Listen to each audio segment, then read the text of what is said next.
100 metres. Horse 1 is Light Infantryman, trying to become the first since Miss Siska in 2020 to win this race after winning the car line. He did a great job there. Looked gone, battled on to win. He's had a jump out between runs to tick him over. He looks the speed in the race. Now, he doesn't have a turn of foot. He's got to get going nice and early. But if Mrc Caulfield can get it right, he's going to have a tactical advantage over his two main rivals. He looks excellent in the yard too. He's a really cool horse. He's got a lovely attitude on race day. Fitness is absolutely spot on here.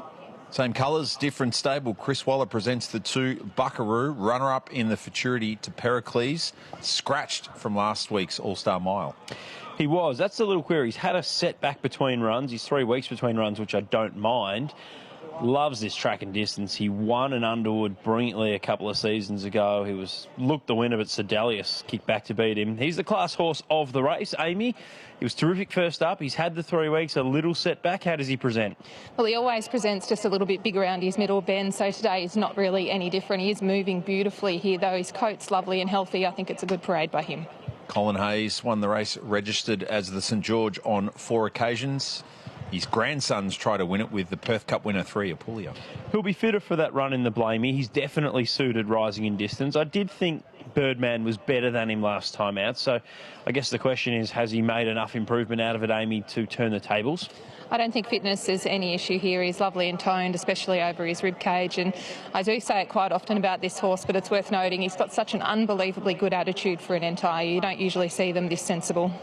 Sire Fiorente winning the race 12 years ago. For his banker's choice, Lindsay Park's second runner, back to the races for the first time since a tilt at the Caulfield Cup. I thought he trialled really nicely, over 1,400 to prepare for this run. He does have enough pace. I know he typically goes forward over further, but there's such a lack of speed in this race that he can put himself up somewhere near the pace, which can help today. Amy's his trial suggests some intent first up. How forward is he? Because his first up record suggests he usually needs a run or two. Well, he's a lot more forward than what I was anticipating, to be fair. He's actually got really good tone over his rib cage. You can see that lovely line of definition there just down towards his flank. I think he's got a tiny bit of improvement to come, as you'd expect, but he's a lot more forward than what I was expecting. Second of the Wallachia runners is the 5 Birdman. Ben Mellon maintains his association after the victory in the Blamey. I don't know if they're doing something a little different with him this preparation, but whatever they're doing is working. He was excellent first up, 60 kilos, beaten by a track and distance specialist in fast time, and then backed it up with a great win in the Blamey. I know it was not a vintage edition, but just love the way he's going. Third up, 1,800. He might even be ready to peak, so we'll find out just how good he is going and how good he is with that rising grade today, Amy. Well, he's supple, he's moving super, he's dappled up over his hindquarters there. Beautiful attitude, he knows his job well. It's another good parade from a very experienced, nice horse. Declan Bates wasn't aboard Pride of Jenny when she won this race 12 months ago. His ride in this year's edition is the 6 Whiskey on the Hill, backing up from last week's Australian Cup Prelude. Yeah, he was excellent in the Carline Cup, coming from off the speed, not far behind Light Infantryman, and he was a bit plain. It was just a question of whether second up he might not have been ready for that hot pace in last week's race. I always question Amy, quick back up out of a fast race. Maybe he's the right sort of horse to be able to handle it. Maybe he's come on again.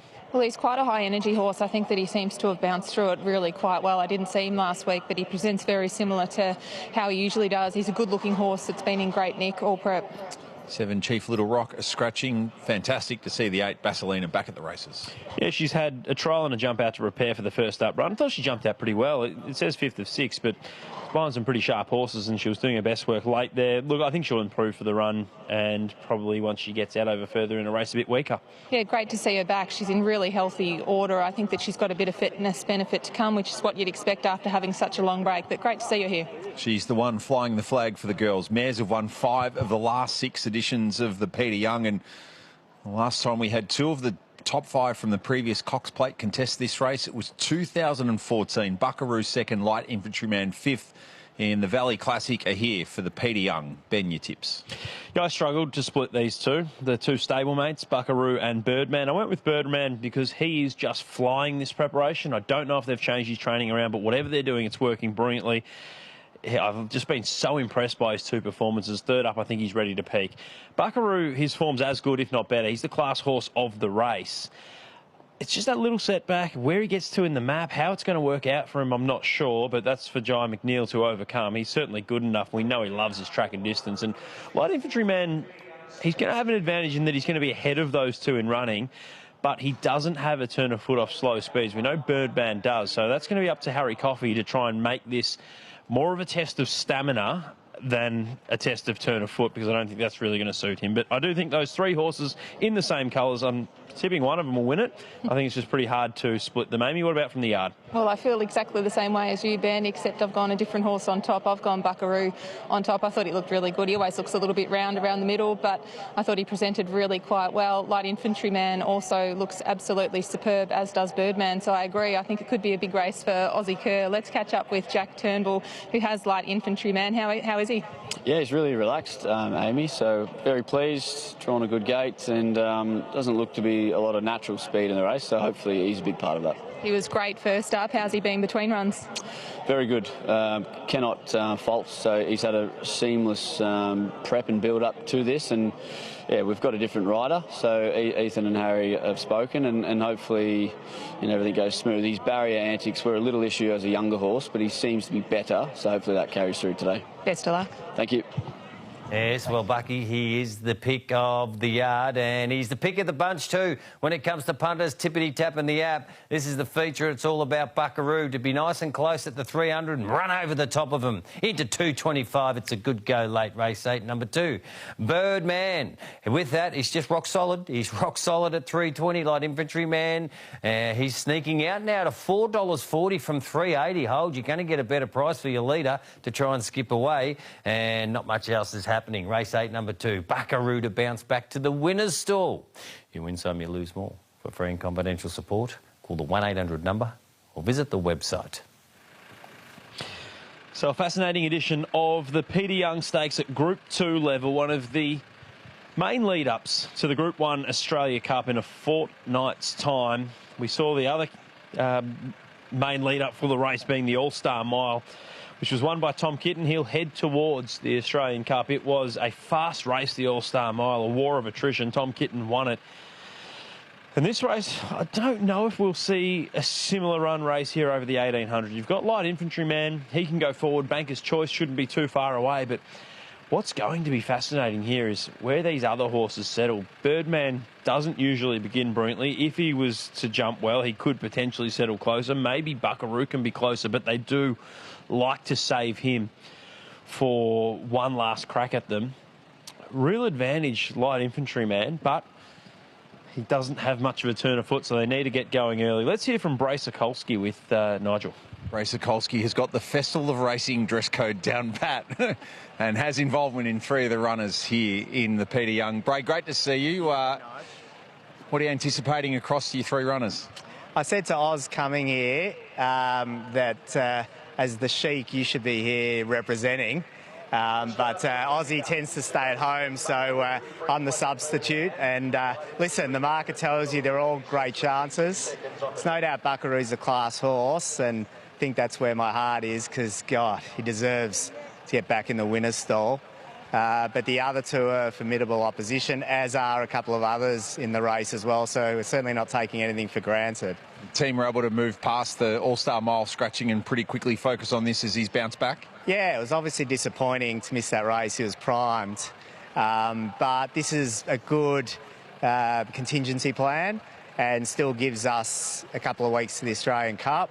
So that's his sort of main aim during the autumn. And the horse is going enormous. The setback doesn't bother Chris at all, and he comes here ready to win. All the vindication you need. Good luck watching all 3 of them. Thanks, Nigel. Be a good position to be in. The 3 favourites there for Mrc Caulfield. There's not that much between them in betting, but Buckaroo is clearly your favourite. There was a stage when we had Chief Little Rock scratched this morning. There wasn't all that much between Buckaroo and Birdman in the market, but since then, Buckaroo has clearly been the best backed. He's at 225 on the VOP. Going to run your favourite for the Sportsbet Peter Young Stakes at Group 2 level over 1800. Let's go to Matt Hill for the call. So the Group 2 Peter Young, 10 horses have gone on from this to win an Australian Cup. As Banker's Choice is in and Basilina completes it. Intriguing race, the Group 2 Peter Young. Field is set. They're ready. And away they go. Light Infantryman away steadily. Whiskey on the Hill jumped away well. Light Infantryman is going to boot up and lead the race early.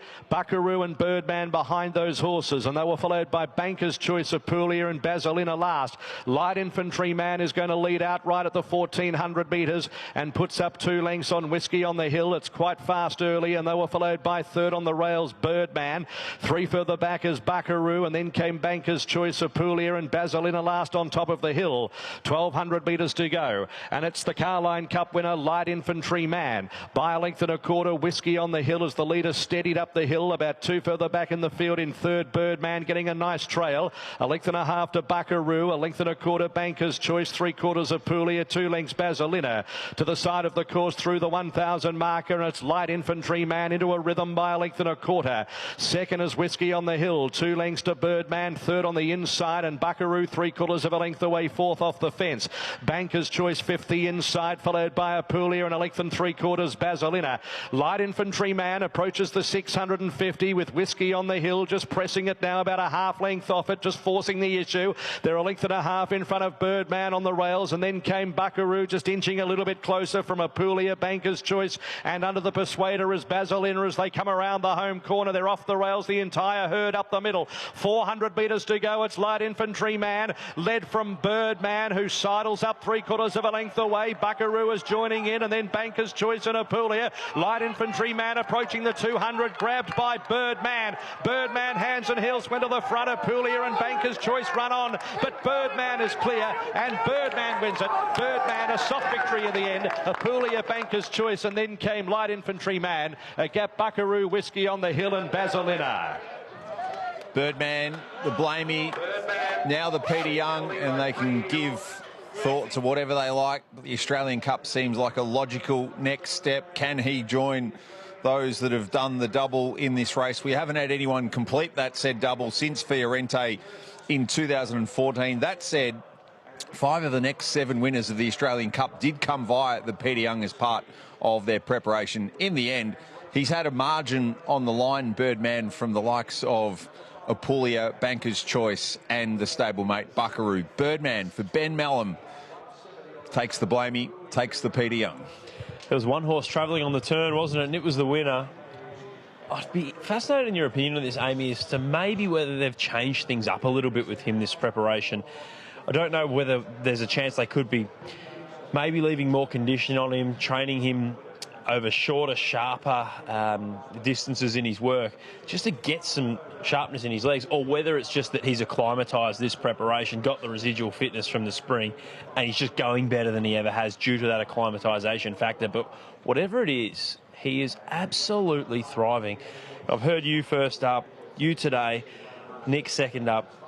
Every yard report from him this preparation has just been glowing about him, and he's running up to it on the racetrack. Well, he couldn't be any more confident either, could he? And you can never underestimate that with horses. The training side of it would be really interesting to learn, because whatever they're doing is really working. He was travelling big time, this horse, on the turn. We had Ben Mallam under a double hold, just the bridle beautifully in the horse's mouth. It was just a case of when he wanted to ask him, and the horse responded really quite effortlessly there. But it was a really good performance. The horse is going so well.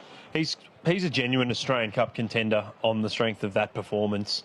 Apulia, I think he's thrown his hat in the ring for the Australian Cup. Look, he was no match for Birdman, but he had to come from further back. He may have just peaked on his run late, so you'd think that's going to bring him on for 2,000 metres at Flemington. Getting to Flemington and up in distance are big pluses for Apulia. That was a nice return from Banker's Choice. Light Infantryman was out-sprinted. The talking point will be Buckaroo. He was the disappointing runner, but in the meantime, Nige, Birdman the winner.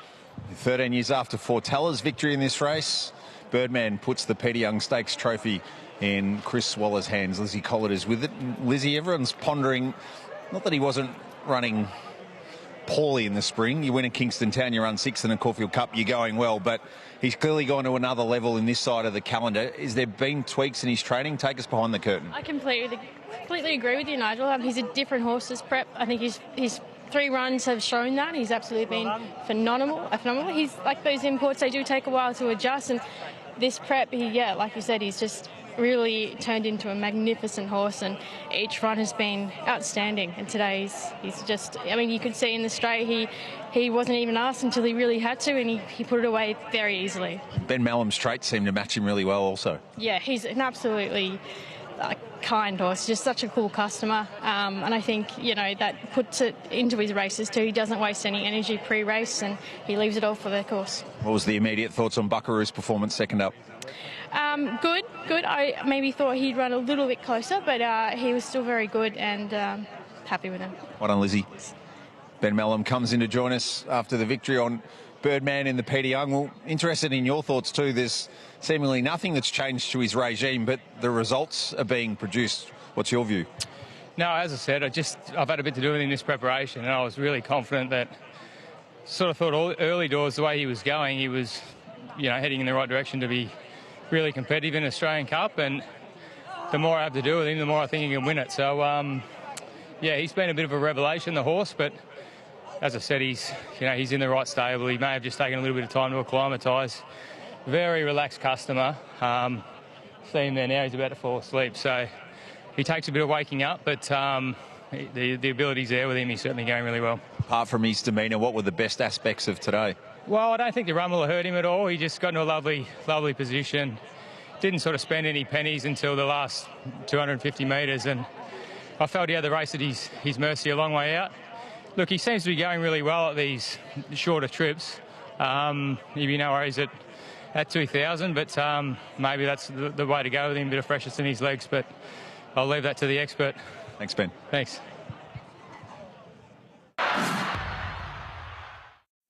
It's getting better and better with each run. This preparation is Birdman. Looking at the Peter Young Stakes from the Sportsbet drone as we pick it up here in the stages where the race starts to develop, Simon. And Light Infantry Man was out in front, and Ben Melham was able to just position beautifully here on the back of the speed with the eventual winner. And the key moment here is, look at him get off the fence. See the marking on your left-hand side there, Zedai? Yeah, there you get your are little two or three horses there. Give me some pencil action. A lot of marking there. And what Mrc Caulfield's trying to do here is stay away from that, get on the best ground, and all the sheep follow. Whiskey on the hills, nicely on his girth. But this is where he starts to ramp it up, Light Infantry Man. But Birdman's skiing. Now, Buckaroo for mine, he's better when he's ridden cold, but he's had every chance, one out, one back. He missed the run in the All-Star Mile. Maybe he needed the blowout today. I thought he was a little disappointing for the team. Ben Melham doesn't want to cut the bend and go inside of Light Infantry Man because he knows Whiskey on the Hill is gone outside him. He's holding together. There's no reason to go. He's got a lap full of horse. Have a look at the horse running up behind him in the gold cap there, switching back to the inside. He was fantastic, one would have thought there, and that is Banker's Choice, and he makes it interesting. And then Apuli is able to get on his bike and get his revs up, and he was close enough. He's on target for an Australian Cup. But Benny's going, any chance you want to let the brakes go? At the 300-metre marks, Birdman, woohoo! He lets the wings out, and away he goes. That was a soft win. Very good. It's going to be fantastic to see him lining up at Flemington in 2 weeks' time. We're off to Adelaide, though, for the next event here at Morphettville on the Parks track.